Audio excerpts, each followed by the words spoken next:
Queridos hermanos en nuestro Señor Jesucristo, existe dentro de nosotros una pugna constante entre resurrección, que es salvación, y condenación, que es el pecado. Y nos damos cuenta que esto se hace vida, es decir, que no es solamente un pensamiento, no es solamente una conjetura de cómo quizá estoy, cómo quizá me siento, cómo me pienso, sino que es algo vital, se nota.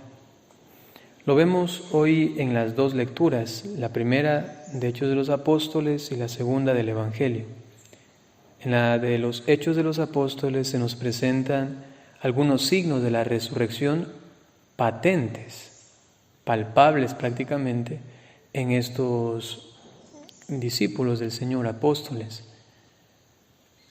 Una de las sorprendentes cualidades que tiene el resucitado es que puede estar donde Él quiere, traspasar, digamos así, paredes, puede hacer milagros con su cuerpo, porque es ahora un cuerpo espiritualizado. Es lo que pasa hoy también con esos discípulos. Estando presos, pasan las paredes y van hasta el templo. Es como si la vida del resucitado estuviera en ellos, está ahí. O sea, no es solamente que Cristo resucitó, sino que aquel que cree en Él, que acepta la luz, que se acerca a Él y vive de Él, se muestra en su cuerpo, porque es el cuerpo también redimido, resucitado, no solamente el alma. El que es capaz de vivir como Cristo vive resucitado. Eso es algo interesante, porque podríamos pensar, yo quiero ser como Cristo, pero a veces lo pensamos solamente cuando fue o estuvo en su misión terrena. Pero tenemos que recordar que a quien comulgamos es al Cristo total, que es el Cristo humano, el Cristo divino, es el Cristo crucificado, el Cristo resucitado. Entonces lo asumimos totalmente, y si lo asumimos así, también totalmente lo tenemos, y algo de esto se va manifestando en nosotros.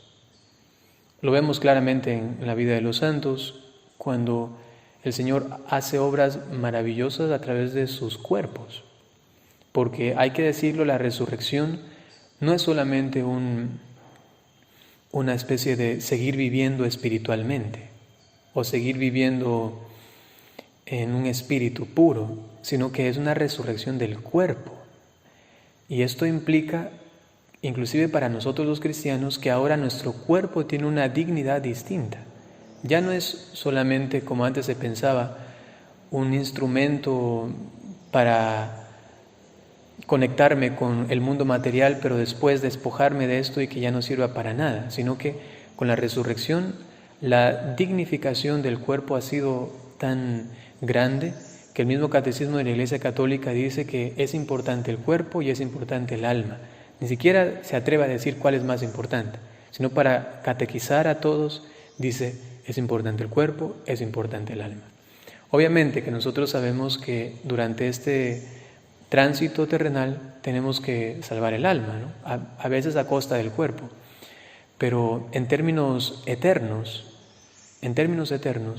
los dos son importantes, porque Cristo ha asumido estas dos cualidades del ser íntegro, del ser humano, y que las ha llevado hasta la divinidad, ¿no? Entonces, en los santos vemos a uno que puede pasar 10 años sin comer nada y permanece bien, otra 8 años y hasta gordita era, otro que sacaba tanta sangre que un ser humano no podía sacar tanta y se desbordaba, pero baldes de sangre y a veces casi todos los días, menos los miércoles, el día de San José. Y así, ¿no? San Nicolás von Friuli, Santa Marianita del Niño Jesús, y el último que mencionaba al Padre Pío, y hay otros más que igual tanta abundancia, sobreabundancia de su cuerpo, que no cabía a los parámetros puestos según el pensamiento humano. Era algo que sobresalía, que iba más allá. Y luego también los dones de bilocación, que son espectaculares. Es decir, que están como palpando la vida del resucitado en ellos. Eso también es una acusación para nosotros. Ya dicen que vivir con santos es lo más difícil, porque siempre nos cuestionan nuestras frialdades o nuestras mediocridades. Entonces, poniéndonos delante de los santos y no comparándonos con los pecadores, que eso hace el mundo, ¿no? El mundo se compara siempre con, pero yo no soy un violador, yo no soy un asesino, ¿no? Sino que tenemos que compararnos con los que tienen la talla de Cristo, que son los santos y el mismo Cristo. Y ahí preguntarnos, ¿y yo cómo manifiesto también la resurrección del Señor? Ojo a esto, me estoy refiriendo ahora en el cuerpo, ¿no? Me estoy refiriendo en el cuerpo, porque alguno puede decir muy sabido, sí, en mi corazón, ¿no? Está en mi corazón así resucitado y acá. Sí, está bien, pero no olvidemos que esa resurrección se debe manifestar en nosotros también de una manera íntegra, que involucra también el cuerpo, que involucra nuestra alma, nuestro pensamiento, todo, nuestro ser íntegro. Cristo nos ha redimido totalmente, no solamente el corazoncito, y ahí es donde yo creo solito con mi Jesucito, ¿no? Así hay que tener más bien mucho cuidado. Puede caer eso en intimismo y en una subjetividad de relación con Dios que quizás no es real, sino solamente subjetiva. Eso por un lado, pero por otro lado también se nota como la condenación. Dice Jesús que Él no ha venido a condenar, pero el que no cree ya está condenado. Es decir, que ya palpa también dentro de sí la condenación. Y eso se nota sobre todo, como dice Jesús, porque no quiere que sus obras sean puestas a la luz, porque saben que no son obras de Dios, sino que son obras de las tinieblas. Y ahí podríamos hacer un examen tan claro como, ¿serías capaz de decir abiertamente a los demás, por obediencia y sin vergüenza, quizá con cierta vergüenza por la humildad que tengas, pero sin vergüenza de decir lo que haces en lo secreto, en lo oculto, cuando nadie te ve? Si ves que hay cosas que ahí están y que te da vergüenza, ojo a esto, no porque tu humildad te dice, no quiero que se enteren de mis obras maravillosas que hago delante de Dios en mi secreto, sino más bien porque, no quisiera que se enteren de esto que estoy haciendo, porque me da vergüenza más bien por lo malo que estoy haciendo, o mi mal proceder. Qué vergüenza que se enteren de esto, porque esta facha o esta fama de bondad, de si por si acaso algo tengo, se puede derrumbar. Me da vergüenza. Así de sencillo, las cosas que nosotros hacemos ocultamente cuando nadie nos ve, ¿cómo las hacemos? Y si más bien pensásemos un poquito más en la condenación, o antes de ella, en el juicio universal, donde decía San Bernardo será la vergüenza universal, ya que todos veremos la vida de todos. Si pensásemos más en esto, también lo dice el libro de la sabiduría, si pensásemos más en nuestras postrimerías, dice, ¿no? Entonces, quizá ahora sería un poco distinto, porque estaríamos pensando, toda mi vida está siendo filmada, ¿no? Con un teléfono, digamos así, toda mi vida está siendo filmada. Cada cosa que hago, todo. Y no solamente exterior, sino también interiormente. Y por eso la condenación va a ser justísima, porque vamos a ver todas las posibilidades que Dios dio al ser humano y que éste, en su arrogancia y soberbia, no las aceptó. Y nadie va a poder decir, no, es que a mí me la puso Dios más difícil. Toditos vamos a decir, mentira. Hemos visto toda tu vida y es mentira. Tú decidiste no. Tú decidiste no querer, no aceptar la luz. Imaginémonos por lo menos así. Ayer alguien de ustedes me decía, las hermanas están bien vigiladas, ¿no? Y yo le decía, no, tienen una conciencia superior, entiendo, ojalá, ¿no?